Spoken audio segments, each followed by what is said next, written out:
Welcome to சுடர் கருடை பிரகாசம் channel. வாங்க இன்றைக்கி சன்னா மசாலா தாங்க பார்க்க போகிறோம். சன்னா மசாலா ஒன்றும் இல்லைங்க, கொண்டக்கடலை மசாலா. சப்பாத்தி இது பூரி இதுக்கெல்லாம் வந்து ரொம்ப ரொம்ப நல்லாயிருக்கும்.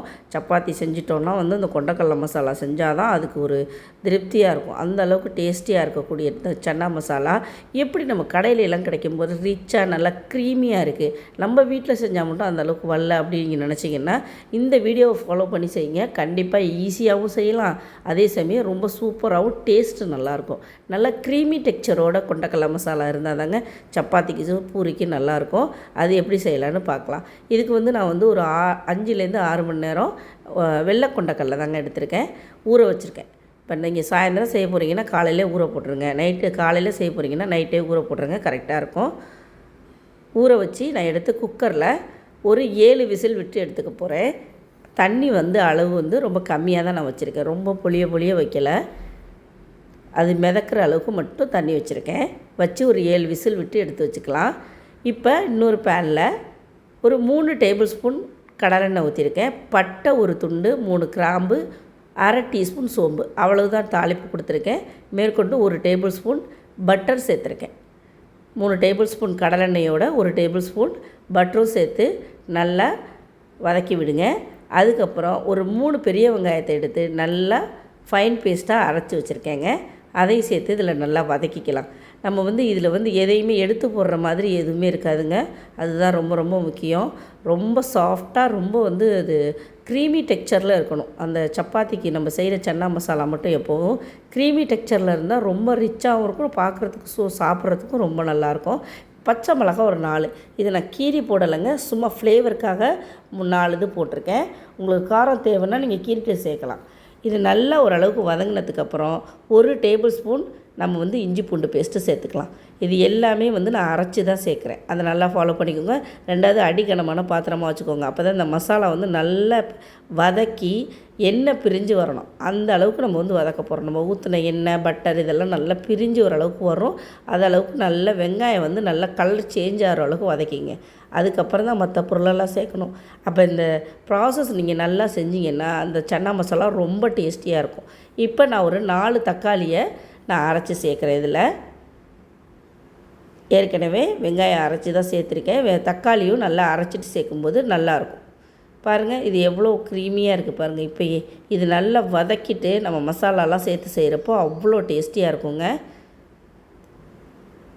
இப்போ நல்லா வதங்கிடுச்சு. நல்லா வதங்கி வந்ததுக்கப்புறம் மிளகுத்தூள் 1 டீஸ்பூன், கறி மசாலா, இந்த கறி மசாலா வீட்டில் அரைச்சதுங்க. இது வீடியோ ஏற்கனவே அப்லோட் பண்ணியிருக்கேன், நீங்கள் வேணும்னா நீங்கள் எண்டு காலில் தரேன் பார்த்துக்கோங்க.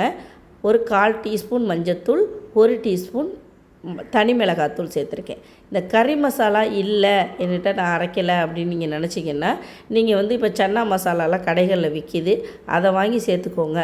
இல்லையா கரம் மசாலா இருந்துச்சுன்னா வீட்டில் சேர்த்துக்கோங்க, நல்லாயிருக்கும். ஆனால் கறி மசாலா போட்டு இந்த சன்னா மசாலா செய்யுங்க, கண்டிப்பாக சூப்பராக இருக்கும்.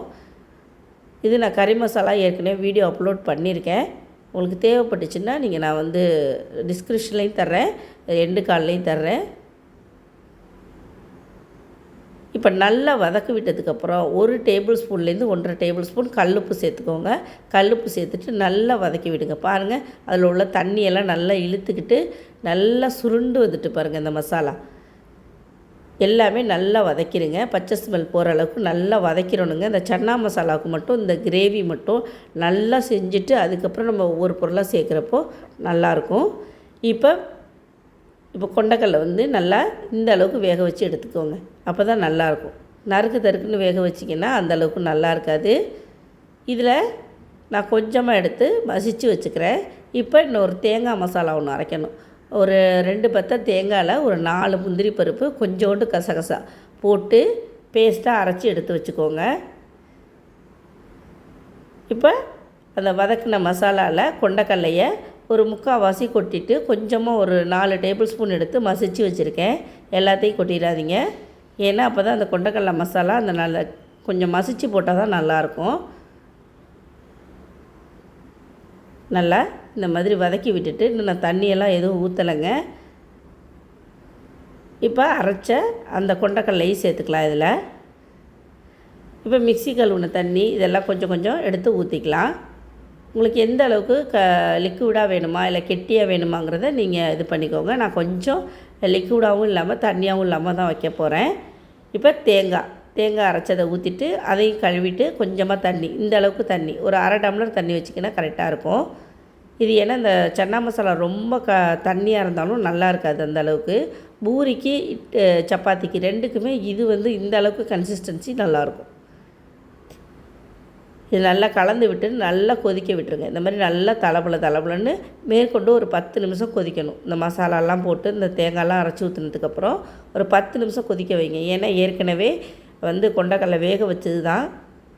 நல்லா வெந்ததுக்கப்புறம் கொஞ்சமாக கொத்தமல்லி தழை தூவி இறக்கலாம். இல்லை கஸ்தூரி மேத்தி இருந்துச்சுன்னா அதுவும் சேர்க்கலாம். என்கிட்ட கஸ்தூரி மேத்தி இல்லை, அதனால் கொஞ்சமாக கொத்தமல்லி தழை தூவி மட்டும் இறக்க போகிறேன். கஸ்தூரி மேத்திங்கிறது ஒன்றும் இல்லைங்க, வெந்தயக்கீரை தான். நார்த் இந்தியெல்லாம் அதுதான் சேர்ப்பாங்க. ரொம்ப நல்லா இருக்குங்க. சப்பாத்தி, பூரி, இட்லி, தோசைக்கு கூட நல்லாயிருக்கும். நீங்கள் செஞ்சு பாருங்கள். ரொம்ப சிம்பிளான மெத்தடில் உங்களுக்கு சொல்லி காமிச்சிருக்கேன். இது சப்பாத்திக்கு வச்சுட்டு நடுவில் வச்சுட்டு பிச்சு சாப்பிடும்போது அவ்வளோ டேஸ்டியாக இருக்குங்க. சப்பாத்தியெல்லாம் சாஃப்டாக வரலன்னா நீங்கள் என்ன பண்ணுங்கன்னா கொஞ்சமாக ஒரு உருளைக்கிழங்கை வேக வச்சு அதோடு மசித்து சப்பாத்தி செஞ்சு பாருங்கள். ரொம்ப சாஃப்டாக வருங்க. இது சின்ன டிப்ஸு நீங்கள் உங்களுக்கு சொல்லித்தரேன். இங்கே பாருங்கள், 2 விரலில் பிச்சிடலாம் சப்பாத்தி, அந்தளவுக்கு சாஃப்டாக இருக்கும். நீங்கள் ட்ரை பண்ணி பாருங்கள். இந்த வீடியோ உங்களுக்கு பிடிச்சிருந்துச்சுன்னா சுடர் கருணை பிரகாசம் சேனலுக்கு மறக்காமல் சப்ஸ்கிரைப் பண்ணுங்கள், லைக் பண்ணுங்கள், ஷேர் பண்ணுங்கள், கமெண்ட் பண்ணுங்கள். எப்போதும் போல் உங்கள் சப்போர்ட் கொடுத்துட்டே இருங்க. அதேமாதிரி ஹைப் பண்ண மறக்காதீங்க. நன்றி, வணக்கம்.